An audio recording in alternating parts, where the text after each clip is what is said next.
ilahe illalloh Muhammadur Rasululloh dedingiz. Xudo o'shandan bir qushni bino qilar ekan. O'sha qush arshga borar ekan. Arshda bir daraxt bor ekan, o'shanga qo'nar ekan. Qiyomatgacha la ilaha illalloh deb turar ekan, savobini sizga bag'ishlar ekan. Bitta aytilgan so'zga ya. Jannatdagi hamma mevalarga la ilaha illalloh yozilgan ekan. Yana jannatdagi hamma ustuvoshlariga ham la ilaha illalloh yozilgan ekan.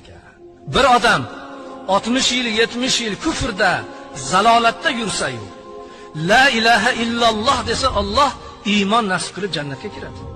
Mo'min aytsakchi, qancha aytgan sari qalbidagi iymon munavvar bo'ladi, nurlik bo'ladi, u yuziga chiqadi. Shuning uchun hurmatli azizlar, tilimizni o'rgatib qo'yishligimiz kerak ekan. La ilaha illalloh Muhammadur Rasululloh dedingiz.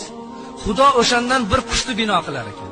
O'sha qush arshga borar ekan. Arshda bir daraxt bor ekan, o'shanga qo'nar ekan. Qiyomatgacha la ilaha illalloh deb turar ekan, savobini sizga bag'ishlar ekan.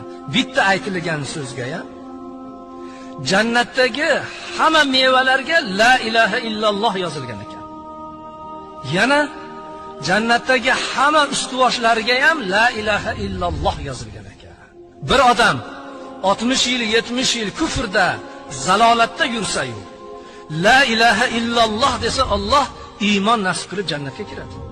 Mo'min aytsakchi, qancha aytgan sari qalbidagi iymon munavvar bo'ladi, nurlik bo'ladi, u yuziga chiqadi. Shuning uchun hurmatli azizlar, tilimizni o'rgatib qo'yishligimiz kerak ekan.